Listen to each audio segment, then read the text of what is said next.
ये कहानी छतरपुर नाम के एक छोटे से गांव की है, जहां चारों तरफ हरियाली ही हरियाली थी। इसी गांव में संजय नाम का एक किसान रहता था, जो स्वभाव से बहुत मेहनती, खुशमिजाज और मददगार था। संजय के परिवार में संजय के साथ उसकी धर्म पत्नी सरला रहती थी, जो संजय की हर काम में मदद करती थी। संजय के पास गांव में 2 बीघा जमीन थी, जहां पर वो खेती करके अपने घर का खर्च चलाता और बचे हुए पैसों से लोगों की मदद भी करता था।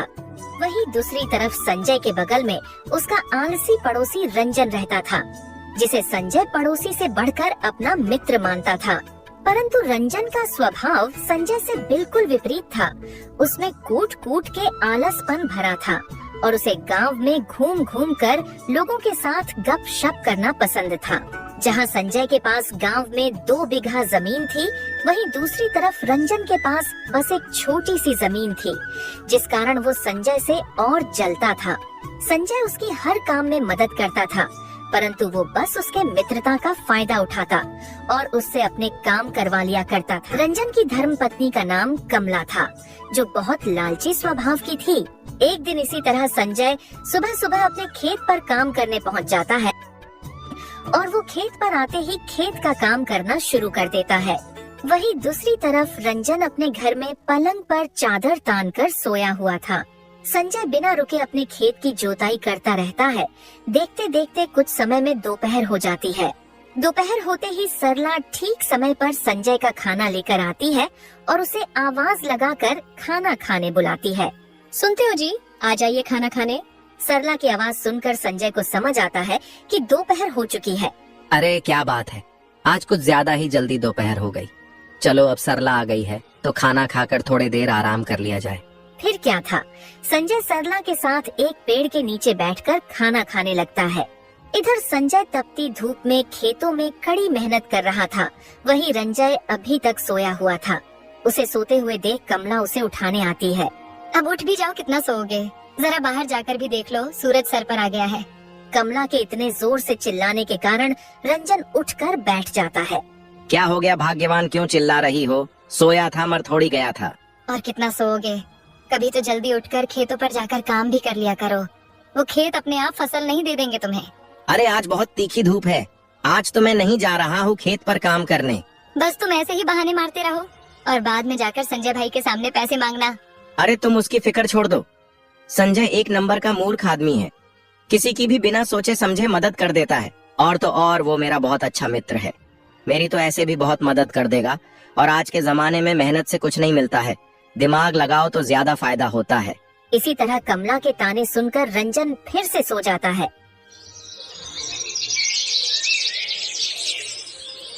देखते देखते शाम हो जाती है। तभी गांव के मुखिया का बेटा राजू दौड़ता हुआ संजय के घर पर आता है और संजय से बोलता है, काका, दादी की तबीयत अचानक बहुत खराब हो गई है, वो आपको बुला रही है, जल्दी चलिए। दादी की खबर सुनकर संजय फौरन राजू के साथ दादी की तबीयत देखने भागता है। दादी का नाम सीमा देवी है। पूरे गांव में दादी का वैसे तो कोई अपना नहीं था, पर संजय दादी का पूरा खर्च उठाता और देखभाल करता। क्या हुआ दादी, अचानक क्या हो गया आपको? राजू जा फटाफट से डॉक्टर काका को लेके आ जा।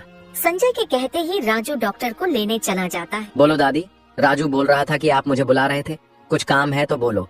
कुछ नहीं संजय बेटा, पता नहीं अचानक मुझे बेचैनी लगने लगी तो मुझे लगा मेरा अंतिम समय आ गया है, तो सोचा तुम्हें एक बार देख लूं तो मैं चैन से जा सकती हूँ। नहीं दादी, ऐसा मत बोलो, अभी तो आपको और जीना है। इसलिए दादी मैं आपको कब से बोल रहा हूँ, मेरे साथ चलकर रहिए ताकि सरला आपकी हमेशा देखभाल कर सके। नहीं बेटा, तुम तो जानते हो मेरी पूरी जिंदगी इस घर में गुजरी है और अब अपने अंतिम समय में मैं इसको छोड़कर नहीं जा सकती। इसलिए मैं चाहती हूँ कि मेरे जिंदगी की आखिर सांस इसी घर में निकले। दादी की ऐसी बातें सुनकर संजय बहुत भावुक हो जाता है। तभी पीछे से डॉक्टर आ जाता है और दादी की तबीयत देखने लगता है। क्या हुआ डॉक्टर साहब, दादी को क्या हुआ है? सब ठीक तो है ना? हाँ संजय, सब ठीक है, बस अब उम्र थोड़ी ज्यादा हो चुकी है तो बस इसीलिए ऐसा होता रहता है। पर अब इनका थोड़ा ज्यादा ध्यान रखना होगा, हो सके तो इनके साथ हमेशा किसी न किसी को रहना चाहिए। ठीक है डॉक्टर साहब, अब से मैं इनका ज्यादा ध्यान रखूंगा। बाकी सब ठीक तो है ना? कोई परेशानी की बात तो नहीं है ना? हाँ संजय, बाकी इनकी तबीयत ठीक है और मैंने कुछ दवाई लिख दी है। समय समय पर इनको देते रहना और अब से थोड़ा ज्यादा ध्यान देना। डॉक्टर दादी की तबीयत देखने के बाद वहाँ से चला जाता है। सुना ना दादी, डॉक्टर साहब ने बोला कि अब से आपकी ज्यादा देखभाल करनी होगी और वो सिर्फ आपके पास रहकर ही हो सकेगा। हाँ बेटा, पर मुझे अब ठीक लग रहा है।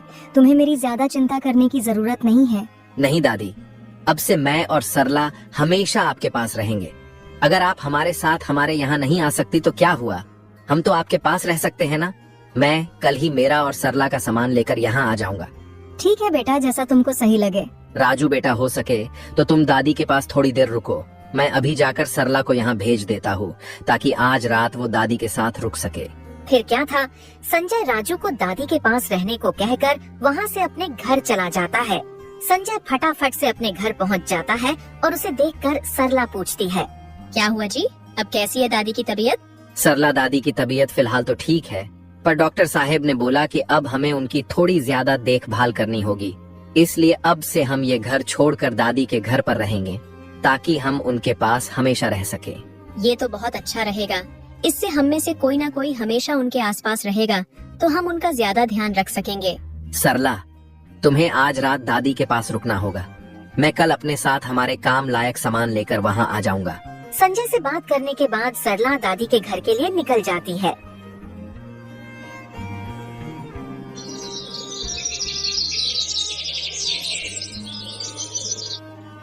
अगली सुबह संजय भी अपना और सरला का सामान बांधकर दादी के घर के लिए निकलता है, पर जाते वक्त उसे घर के बाहर कमला देखकर रोक लेती है। क्या हुआ संजय भाई, कहाँ जा रहे हो सामान बांधकर? कहीं नहीं भाभी, बस दादी की तबीयत खराब है तो डॉक्टर ने सलाह दी है कि अब उनके पास हमेशा कोई ना कोई होना चाहिए देखभाल के लिए। तो अब से मैं और सरला दादी के साथ रहने वाले हैं। पर भाई, आप लोग अपना घर छोड़कर क्यों जा रहे हो? दादी को अपने पास ले आइए।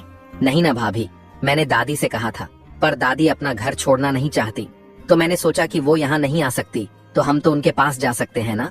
और हाँ भाभी, जब तक हम दादी के यहाँ है तो जरा तब तक हमारे घर का ध्यान रखना। अरे ये भी कोई कहने की बात है भाई साहब, आप निश्चिंत होकर जाइए।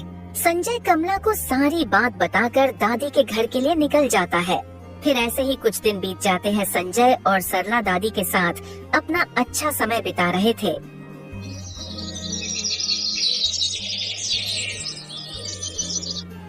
तभी अचानक एक दिन दादी की तबीयत बहुत खराब हो जाती है और उस समय पर संजय खेत पर गया होता है तो दादी सरला को आवाज देकर बुलाती है। सरला बेटी, ओ सरला बेटी, जरा यहाँ आना, एक बहुत जरूरी बात करनी है। दादी की आवाज सुनकर सरला दौड़ते दौड़ते आती है। हाँ दादी बोलिए, क्या हुआ, आपको कुछ चाहिए क्या? नहीं बेटी, मुझे कुछ नहीं चाहिए, पर मुझे लग रहा है अब मेरे जाने का समय हो गया है। तुम जरा जल्दी से संजय को बुला दो, मुझे उससे कुछ बात करनी है। हाँ दादी, मैं अभी उन्हें बुलवा देती हूँ, आप निश्चिंत रहिए। सरला तुरंत घर के बाहर की तरफ चली जाती है ताकि वो संजय को बुला सके। पर जैसे ही सरला घर के बाहर आई तो उसने देखा वहाँ से राजू गुजर रहा होता है, तो वो फौरन आवाज लगाकर बोलती है, राजू बेटा, जरा जल्दी से जाकर संजय काका को बुला लाओ और उनसे बोलना दादी ने बुलाया है। सरला की बात सुनकर राजू तुरंत वहाँ से संजय को बुलाने चला जाता है। थोड़ी देर में राजू संजय के खेत के पास पहुँच जाता है। काका जल्दी चलिए, दादी ने आपको बुलाया है। क्या हुआ राजू बेटा, कुछ हुआ है क्या? ये तो पता नहीं काका, पर मैं जब दादी के घर के बाहर से गुजर रहा था तभी सरला काकी ने मुझे आवाज देकर कहा, संजय काका को बुला लाओ और बोलना दादी ने बुलाया है। अच्छा ठीक है, तो राजू बेटा तुम भी मेरे साथ चलो, क्या पता डॉक्टर साहब को बुलाना पड़ा तो तुम वहीं से चले जाना। संजय अपना सब काम छोड़कर राजू को अपने साथ लेकर दादी के घर की ओर चल देता है। कुछ देर में संजय दादी के घर पहुंचकर दादी से बोलता है, क्या हुआ दादी, आपने मुझे बुलाया, बोलिए मुझसे कुछ काम था क्या? हाँ बेटा, मुझे ऐसा लग रहा है कि मेरा अंतिम समय आ गया है, तो मुझे तुझे कुछ बताना था जो मैंने आज तक किसी को नहीं बताया है। नहीं दादी, ऐसा मत बोलिए, अभी तो आपको और जीना है।